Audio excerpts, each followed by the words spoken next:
và phần bánh dây đo trường phụ cũng bờ này đấy bác và trường phụ làm bờ chẳng nhìn cười tha luôn cái điến bạn ra được xa có quạt nằm vay vay mang sợi trớ và bật chai dây clap và ôm này thì một trai nó trận lộc vậy đấy mà chẳng nên thì đi chuẩn chạy tại mình đấy và phần năng lỗ trời tái và cả thì bật trời tại bằng hai ở tiếp tuần sau trời tái một bài chào và chân dương mơ và một hôm mà đó khâu một hình phi máu bên dưới đây trở lại và bên đây và tuần bây rồi nhé và con trai lắm bên dưới trở lắm phải ông chắc vừa thuốc và mặt điên lắm cho mấy làm chuông anh sầm lấp như anh và lấy đi những chỗ chụp phúc from bảy và tạm dừng để cứu những chỗ chụp phúc from bảy hơi chụp phúc from bảy xong rồi để cứu những anh bị kho muối rồi hốt món đó kho một cây bột phở và chụp phúc from bảy kho muối kho một cây bột phở tak so những anh ở đây đó muối pì bảy có sông con Ephraim cô từ cam lô về yên hà hai đôi mang chỉ lô pro prat trong cô như nhọc được nhé về trên nơi pro dục chỉ mùi chung chiết mà biển hai đôi mang chỉ lô mình hai dương trong từ đó cô kê xây bằng tôn lô chặt làm lô kê liên sao cái cô kê bình thả kế chung nghe đại trong vô bạn nút mình ai biết tung từ nâng ca tại bông ôn bán vừa lời bông ôn có sông qua Ephraim ơi ca rồi dục rồi bông ôn tu quay mình tích mình vừa về đây con là sao chi ra rồi dục này ông cô ở đi giờ rồi báo chung từ tiền để chi mà ra bán rồi cô mê đặt ngon này cô mà tiến cứ lúc với nâng xịt bông nông cả đạo tay rồi bông ôn nhưng mình bán vừa vậy ở smart nên cái ca đẹp bông ôn vừa lại ca lưu lô kê điên biên rồi xa của chị này hỏi cô kê vô ập thật lô kê điên nâng to kèo về rồi nhé bán một có từng lê cho đánh hai con từ ra một hàng cô quay cô kê nơi học khả năng từ nơi đây có cô kê nơi tài Việt Nam mang ở đây có từ tiền về quốc kê tới có trong xe số lô kê biên biên vào sang tới càng nét trong một tháng sông chạy công bằng ở có ngày một tháng trong nghiệp hồ lô kê học người nằm nặng nhưng cũng có ngày đến tám thì bán nâng sang một nà phát sang mà điện con cái mê đất ngon trong sự cố nhưng việc lại một đầu bình tháng ta lô chắc ăn sạch xe bán nâng sạch sang một nà ở bán thì dương trời vô ăn hả ở cô con rồi bóng lô cô rồi bố lô kê điên có tình kê bình tháng cha mà về ông trang rồi cô sạch xe bán nâng sạch sang một nà một nâng đọc tay rồi bọc nhốn nhưng một chi vô bằng là sạch nâng bằng là một công việc vì nhẹ rồi kia mình thảm lô kê điên trên đi đi nú lái lơ trong về núi hai sông hàng hà nè trong nú đôi sông nè trong cầu này hai của kê xoay một lô bình tam rồi đi vào tài lô kê điên điên rồi sang tới cam nè trong về núi hà cá nạc nhông tỏ lọc một bình đầu chốt chỉ nhông nó cùng lung bóng trong miệng chảo ri ai sạch sẽ bà nâng sạch sao một nà mang tới đó bằng bóng đá gỗ thiên nuôi con qua rồi bọc kế rồi mang mùi mơn ăn buồn mẹ đại hơn sau khi con qua kèm mũ rồi bọc mua một niệm chỗ vì dốc thẳng tớ bất của kê là ông mùi xanh vì mơn mẹ hỏi lô kê điên có lắm tới tăng lời rồi bọc mua một niệm chỗ nơi thẳng tớ cung đồ báo nâng cung giúp viện hạ hao khi lô tí tăng tốt rồi bọc mặn đại kê mang cả hương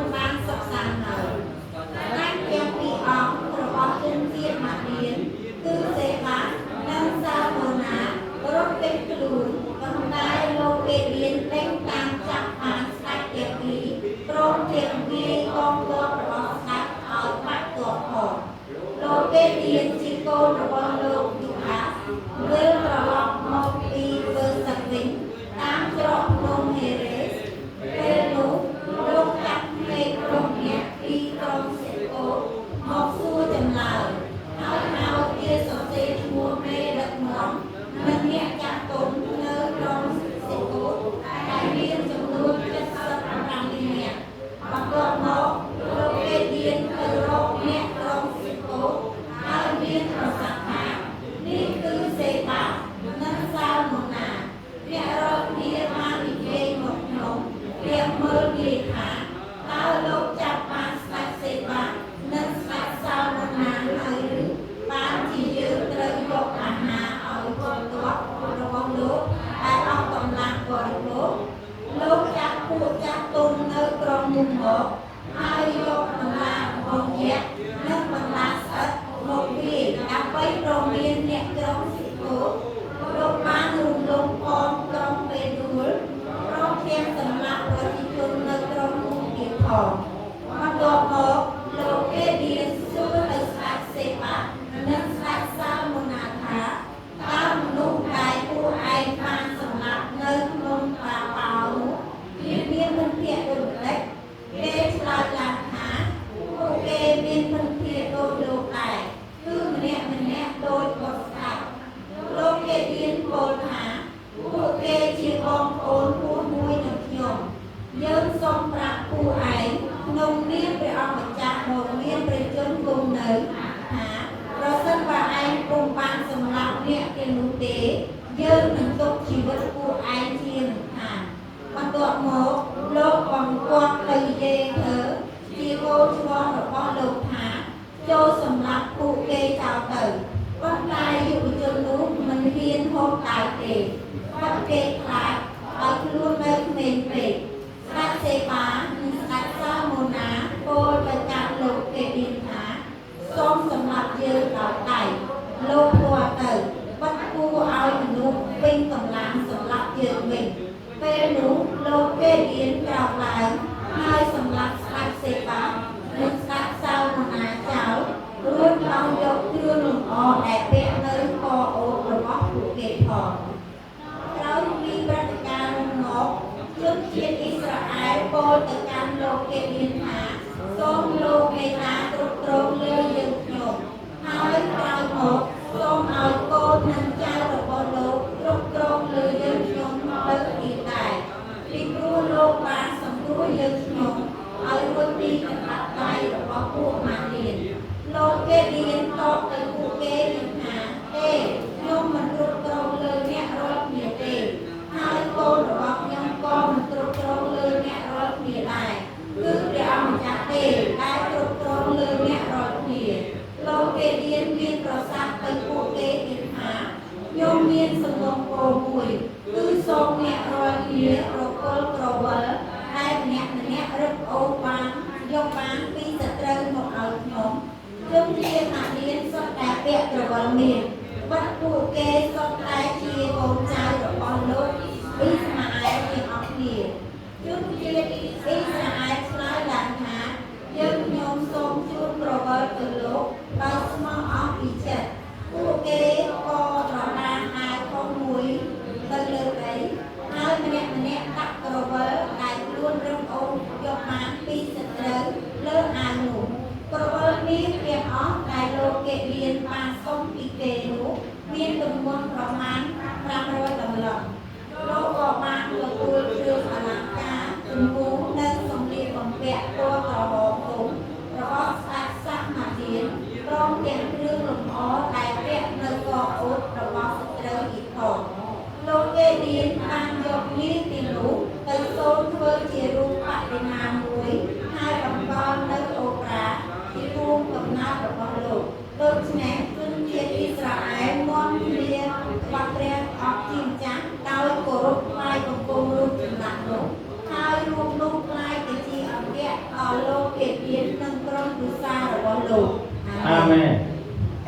បាទលោកគ្រូយើងមើលចំពោះ8នេះបាទគឺជាសាច់រឿងដែលតពីចំពោះ7បាទន័យថាបន្ទាប់ពីលោកគេឌៀននិងក្រុមគាត់300នាក់បាទវាយជំរុំពួកសាម៉ាឌៀនហើយបាទនិងពួកបណ្ដេចលោកគ្រូជាពិសេសលោកគ្រូមើលនៅក្នុងខ10ហ្នឹងលោកគ្រូឃើញចំនួនកងទ័ពរបស់ពួកគេទាំងអស់ហើយមែនទេបាទន័យថាកងទ័ពពួកគេទាំងអស់គឺមានចំនួនប្រហែលអាហ្នឹងនៅសល់ពីកងទ័ពដែលបានស្លាប់អស់ប្រហែល10000នាក់120,000នាក់ត្រូវអត់អញ្ចឹងគឺសរុបទាំងអស់គឺមានកងទ័ព135,000នាក់អញ្ចឹងកងទ័ពគេឌៀននេះអត់បានកតុយទេផងមែនអត់លោកគ្រូបាទប៉ុន្តែយើង ឃើញនៅពេលដែលព្រះគុំជាមួយដូចជាព្រះបន្ទូលសន្យានៅក្នុងព្រះគម្ពីរទុតិយកថាចំពោះ28ហ្នឹងប្រាប់ថាបើអ្នករាល់គ្នាណាស្ដាប់បង្គាប់តាមក្រឹតវិន័យរបស់យើងអ្នករាល់គ្នា5នាក់នឹងសម្លាប់មនុស្សដល់ទៅ100នាក់មាន10នាក់នឹងសម្លាប់មនុស្ស10000នាក់មែនទេបាទនេះគឺបង្ហាញអំពីព្រះបន្ទូលសន្យារបស់ព្រះដែលបានសម្រេចបង្ហាញអំពីវត្តមានដែលព្រះអង្គធ្វើការបានន័យថាសង្គ្រាមមិនមែនអាស្រ័យទៅលើគ្នាតិចឬគ្នាច្រើននោះទេតែសំខាន់តើព្រះទ្រង់គង់នៅជាមួយខាងណាអាមែនបាទយើងមើលនេះគឺជាប្រវត្តិសាស្ត្រមួយដែលល្បីល្បាញមែនទែនពីព្រោះអីកងទ័ព300នាក់ហើយមានមេទ័ពម្នាក់តែច្បាំងឈ្នះកងទ័ពសត្រូវរហូតដល់ 135,000 ជាប្រវត្តិសាស្ត្រដែលមានចារមកគឺអស្ចារ្យមែនទេពីឃើញទេលោកអ្នកគ្រូគឺអស្ចារ្យមែនទេបាទលោកអ្នកគ្រូសម័យនោះបើសិនជាដូចឥឡូវចឹងណាថៃនិងខ្មែរកំពុងតែថារង្គោះរង្គើមែនទេបាទយើងលេងស្រាប់ថាថៃនាំទ័ពឡើងរាប់សែននាក់ដល់ខ្មែរយើងនាំទៅតែ 1000 នាក់ហើយច្បាំងឈ្នះល្បីទេបាទល្បីឈ្មោះមេទ័ពនឹងផងល្បីក្រុមកងទ័ពនឹងផងមែនទេវ៉ាបកកែម្ល៉េះមែនទេវ៉ាបកកែមែនទេវ៉ាធ្វើឲ្យកងទ័ពសត្រូវរាប់សែននាក់ត្រូវរត់បាត់ជើងសោកនេះហើយលោកនេះយើងមើលពីខ1ដល់ខ3ក្រុមគេទៀនគាត់បានដេញខ្មាំងសត្រូវហើយយើងឃើញថាពួកអេប្រាអឹមគេយ៉ាងម៉េចដែរបាទពួកអេប្រាអឹមនេះបែរជាមកអូមករករឿងលោកគេទៀនទៅវិញគឺរករឿងឆ្លោះទៅមកមែនទេថាមិនទៅច្បាំងនេះឯងមានបញ្ហាយើងមកហងជុំចាបាទប៉ុន្តែយើងមើលពីលក្ខណៈបាទភាពដឹកនាំបាទដែលដោះស្រាយបញ្ហារបស់លោកគេទៀនគាត់ដោះស្រាយបញ្ហាយ៉ាងដូចប្តីទៅលោកអ្នកគ្រូបាទគឺគាត់បន្ទាបខ្លួនមែនទេគាត់បានដោះស្រាយបញ្ហាដោយតសើពួកអេប្រាអឹមមែនទេតសើពួកអេប្រាអឹមហើយគាត់បន្ទាបខ្លួនរបស់គាត់ថាអូខ្ញុំមិនប្រៀបធៀបនឹងបងប្អូនបានបងប្អូនបកកែណាស់ហើយខ្ញុំបានតែសម្រាប់តែកងទ័ពធម្មតាតែបងប្អូនវិញបានសម្រាប់អីគេមេទ័ពរបស់ពួកម៉ាឌៀនគឺអូរិចហើយនឹងសៀបបាទអូរិចមានន័យថាក្អែកបាទសៀបមានន័យថាទីទុយបាទឈ្មោះគេគឺមានអត្ថន័យបាទហើយយើងមើលពីខ4មកទៀតលោកអ្នកគ្រូបាទកន្លែងនេះគឺជារូបភាពនៃពួកជំនុំបច្ចុប្បន្នហើយយើងមើលពីខ4មកទៀតមើលមានន័យយ៉ាងណាពេលដែលលោកគេទៀននឹងកងទ័ពទៅដល់ទន្លេយ៉ូដានហើយឆ្លងទៅក្រៅមកខាងពួកគេយ៉ាងម៉េចមានការយ៉ាងម៉េចហត់នឿយខ្លាំងណាស់មែនទេបាទប៉ុន្តែពួកគេនៅតែដេញតាមខ្មាំងសត្រូវទៀតហើយពេលដែលគេទៅដល់ទីក្រុងស៊ីកូតបាទគេទៅកាន់អ្នកទីក្រុងនោះឲ្យសុំនំប៉័ងមែនទេសុំទឹកបាទដើម្បីបរិភោគព្រោះហត់នឿយពេកប៉ុន្តែអ្នកនៅស៊ីកូតគេឲ្យអត់បាទអត់ឲ្យទេគេថាអ្នកឯងអត់បានចាត់ស្ដេចរបស់ពួកគេទាំងពីរអង្គផងគឺសេបាសនិងសាវណាផងអត់ឲ្យមែនទេពីពុក8ខ4ខ5ខ6បាទខ7បាទ5ទៀតខ7ខ8លោកក៏ទៅដល់ទីក្រុងពេនូលទៀតសុំដូចគ្នាតែពួកពេនូលថាម៉េចឲ្យឬអត់ឲ្យទៀតចូលយើងមើលថាតើរូបភាពនេះបង្ហាញពីអីទៅយើងមើលពួកនៅស៊ីកូពួកនៅពេនូលអ៊ីស្រាអែលឬមិនអ៊ីស្រាអែលឬមិនអ៊ីស្រាអែលគឺជាជនជាតិអ៊ីស្រាអែលជាជនជាតិអ៊ីស្រាអែលតើគេមានច្បាំងសម្រាប់អ៊ីស្រាអែលឬសម្រាប់តែខ្លួនឯងសម្រាប់អ៊ីស្រាអែលយើងឃើញទេប៉ុន្តែឥឡូវគាត់ខ្លាចគាត់ហេវអត់មានស្បៀងអីព្រោះអីរវល់តែដេញតាមប្រយុទ្ធជាមួយខ្មាំងសត្រូវមែនទេបំផ្លាញខ្មាំងសត្រូវអត់អស់អញ្ចឹងគាត់ទៅសុំជំនួយសុំស្បៀងពីបងប្អូនរួមជាតិរបស់គាត់មែនទេពីបងប្អូនរួមជាតិរបស់គាត់តែគេឲ្យទេមិនត្រឹមតែមិនឲ្យទេគេនិយាយគឺដងតែទៀតមែនទេបាទគួរខឹងទេគួរខឹងទេបាទយើងមើលរូបភាពពួកជំនុំបច្ចុប្បន្ននេះ coi chân đây về khác lục cru nè đặt nón phụ chân nông nè cứ con là cách còn ra của ông mua chân luôn đời xa tay quạt mình sâu miên phê của ông cũng là bò đồ xí quạt cũng ra của ông sẽ làm hóng còn chạy chuột là mình này còn thế bài nhà mua tiếp cứ quạt trời cài à hà đài đây đó trời cài chụp nuôi chui chung trên này còn thế miên trong chân nông mua chân luôn về đời khơi bóng phao rùm chụp nửa người nhận đất nôm người bụt chụp nông khắc quạt răng quạt rau đấy quạt bằng trăm tay bằng chui lưỡi tự chạy bà còn mình dây bằng chư tự tiết prang mơ vì prang nó vì prang nghe nào đây cũng sớm mai thôi cái đâu chỉnh nữa vậy muốn bê chưa bê số đây như là na bạc căn vọt luôn anh vì có mình vọt luôn ảnh vì là na bạc căn ô vọt cái xe này vọt cái xe có mau đi chạy miền đấy cứ áp thế này đó tới cái từ con đến dậy đặt bắn đấy sẽ căn bắn đấy miền bạc căn vậy áp thế bắn đấy nó bê chưa bê số bạc căn mà nó khơi nhé nó có công đẹp khơi bây chưa bê số bạc căn mà bạc căn bạc mà bạc căn bộ chân đồng mà bạc căn krong mà bạc căn đi cài mà nếu bà dân chỉ bộ chân đồng phong đá với chỉ được tu tử tại cứ cùng việc nghe tắc non phong khổng trong đó bạc căn thì mà mà thôi bộ sinh công nó bộ bê luôn đấy này trong đó bạc căn thì ô để anh bên trong đấy ok còn một cái bài còn một cái bài ê con sông bên trong khiêu thế nào nhưng ao nhà anh thua anh bạn bây giờ đấy nãy chóng sâu khiêu trong khiêu mặc bản này nọ đây cứ đây có bị bạn bằng hai bị tại thế nào bị chấm nứt đấy bộ chấm nông sọt hai bị chật mà số sẽ đặt cho sẽ lanh priê bị chết bị cầm nứt bị cầm lan cho sẽ lanh nhận chất khác đôi luôn này vấn đề là biết để chưa biết đôi khi áo sợ lạnh